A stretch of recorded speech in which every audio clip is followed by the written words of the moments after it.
ಒಬ್ಬ ಕಾರ್ಯಕರ್ತನಿಗೆ ಬಿಜೆಪಿ ಗೌರವವನ್ನ ಕೊಟ್ಟಿದೆ. ಪರಿಷತ್ ಟಿಕೆಟ್ ಕೊಟ್ಟಿದ್ದಕ್ಕೆ ಬಿಜೆಪಿಗೆ ಧನ್ಯವಾದ. 37 ವರ್ಷಗಳಿಂದ ಪಕ್ಷದಲ್ಲಿ ನಾನು ಕೆಲಸವನ್ನ ಮಾಡ್ತಾ ಇದ್ದೆ.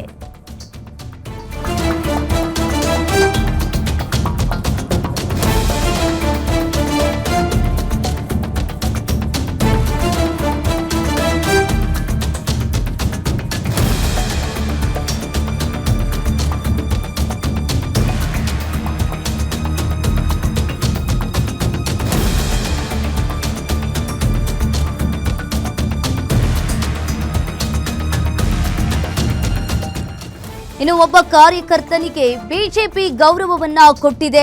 ಪರಿಷತ್ ಟಿಕೆಟ್ ಕೊಟ್ಟಿದ್ದಕ್ಕೆ ಬಿಜೆಪಿಗೆ ಧನ್ಯವಾದ. 37 ವರ್ಷಗಳಿಂದ ಪಕ್ಷದಲ್ಲಿ ಕೆಲಸವನ್ನ ಮಾಡ್ತಾ ಇದ್ದೆ. ಹಲವು ಬಾರಿ ನನ್ನ ಹೆಸರನ್ನ ಕೊನೆ ಗಳಿಗೆಯಲ್ಲಿ ಮಿಸ್ ಆಗ್ತಾ ಇತ್ತು. ಈ ಬಾರಿ ನನ್ನನ್ನ ಪಕ್ಷ ಗುರುತಿಸಿ ಟಿಕೆಟ್ ಅನ್ನ ಕೊಟ್ಟಿದೆ. ಗ್ಯಾರಂಟಿ ನ್ಯೂಸ್ಗೆ ಪರಿಷತ್ ಅಭ್ಯರ್ಥಿ ಲಿಂಗರಾಜು ಪಾಟೀಲ್ ಹೇಳಿಕೆಯನ್ನ ನೀಡಿದ್ದಾರೆ. ಈವರೆಗೆ ನಾನು ಪಕ್ಷ ಸಂಘಟನೆಯನ್ನ ಕೆಲಸ ಮಾಡ್ತಾ ಇದ್ದೆ. ಈಗ ಸಂಘಟನೆಯ ಜೊತೆ ಜನಸೇವೆಗೆ ಅವಕಾಶ ಸಿಕ್ಕಿದೆ. ಗ್ಯಾರಂಟಿ ನ್ಯೂಸ್ಗೆ ಪರಿಷತ್ ಅಭ್ಯರ್ಥಿ ಲಿಂಗರಾಜು ಪಾಟೀಲ್ ಹೇಳಿಕೆಯನ್ನ ನೀಡಿದ್ದಾರೆ.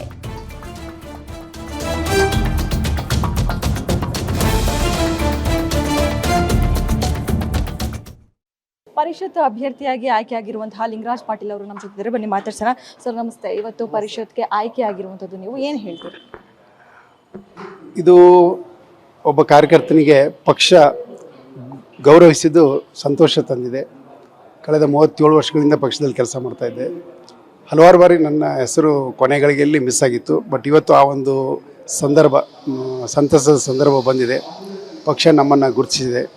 ಹೀಗಾಗಿ ಒಂದು ಉತ್ತಮ ನಿರ್ಧಾರವನ್ನು ಪಕ್ಷದ ಎಲ್ಲ ನಮ್ಮ ನಾಯಕರು ಕೈಗೊಂಡಿದ್ದಾರೆ. ಅವರಿಗೆಲ್ಲ ನಾನು ಧನ್ಯವಾದ ಹೇಳಲಿಕ್ಕೆ ಬಯಸ್ತೀನಿ. ಮತ್ತು ಇಲ್ಲಿವರೆಗೆ ನಾನು ಸಂಘಟನೆ ಕೆಲಸ ಮಾಡಿದ್ದೀನಿ. ಮುಂದೆಯೂ ಕೂಡ ಸಂಘಟನೆಯ ಜೊತೆಗೆ ಜನಸೇವೆ ಮಾಡಲಿಕ್ಕೆ ಒಂದು ಅವಕಾಶ ಏನು ಪಕ್ಷ ಕೊಟ್ಟಿದೆ, ಅದು ನಾನು ಪ್ರಾಮಾಣಿಕವಾಗಿ ನಿಷ್ಠೆಯಿಂದ ಕೆಲಸ ಮಾಡ್ತೀನಿ ಅಂತ ಈ ಸಂದರ್ಭದಲ್ಲಿ ಹೇಳಲಿಕ್ಕೆ ಬಯಸ್ತಾ ಇದ್ದೀನಿ. ಸರ್, ಕಳೆದ ಬಾರಿ ಮಿಸ್ ಆಗಿದ್ದಕ್ಕೆ ಅಸಮಾಧಾನವನ್ನು ಹೊರಹಾಕಿ ಶಿಸ್ತು ಸಮಿತಿಗೆ ರಾಜೀನಾಮೆಯನ್ನು ಸಹ ಕೊಟ್ಟಿದ್ರಿ. ಇವಾಗ ಪರಿಷತ್ಗೆ ಆಯ್ಕೆ ಆಗಿರುವಂಥದ್ದು ಖಂಡಿತ ಆವಾಗ ಒಂದು ಸ್ವಲ್ಪ ನೋವಿತ್ತು. ಆ ನೋವಿನಲ್ಲಿ ನಮ್ಮೆಲ್ಲ ಹಿತೈಷಿಗಳು ಕಾರ್ಯಕರ್ತರ ಒಂದು ಒತ್ತಡದಿಂದ ಎಲ್ಲೋ ಒಂದು ಕಡೆ ನಾನು ಎಕ್ಸ್ಪ್ರೆಸ್ ಮಾಡಬೇಕಾಗಿತ್ತು. ಯಾಕಂದರೆ ಇಷ್ಟು ದಿನ ನಾನು ತಾಳ್ಮೆಯಿಂದ ಇದ್ದೆ. ಅಲ್ಲಿ ಅದು ತಪ್ಪೋ ಸರಿನೋ ಗೊತ್ತಿಲ್ಲ, ಒಂದು ಎಕ್ಸ್ಪ್ರೆಸ್ ಮಾಡಿದ್ದೆ. ಆದರೆ ಪಕ್ಷಕ್ಕೆ ನಾನು ರಾಜೀನಾಮೆ ಕೊಟ್ಟಿರಲಿಲ್ಲ. ಪಕ್ಷದ ಮೇಲೆ ನನಗೆ ವಿಶ್ವಾಸ ಇತ್ತು. ಹೀಗಾಗಿ ಇವತ್ತು ಪಕ್ಷ ನನಗೆ ಗೌರವ ನೀಡಿದೆ. ಅದು ನನಗೆ ಸಂತಸದೊಂದಿದೆ. ಶಿಸ್ತು ಸಮಿತಿಯಲ್ಲಿದ್ದರೆ, ಸೊ ಹೀಗಾಗಿ ನಿಮ್ಮ ಸಂಘಟನೆ ಯಾವ ರೀತಿ ಆಗಿರುತ್ತೆ? ಇವಾಗ ಮತ್ತಷ್ಟು ಜವಾಬ್ದಾರಿ. ಡೆಫಿನೆಟ್ಲಿ ಮೊದಲಿಂದಲೂ ಪಕ್ಷ ಅಂದರೆ ಭಾರತೀಯ ಜನತಾ ಪಕ್ಷ ಅಂದರೆ ಶಿಸ್ತಿನ ಪಕ್ಷ ಅಂತ ಇತ್ತು. ನಾನು ಮೊದಲಿಂದಲೂ ಶಿಸ್ತಿನ ಸಿಪಾಯಿ. ಹೀಗಾಗಿ ಒಂದು ದೊಡ್ಡ ಜವಾಬ್ದಾರಿ ನನ್ನ ಮೇಲಿದೆ.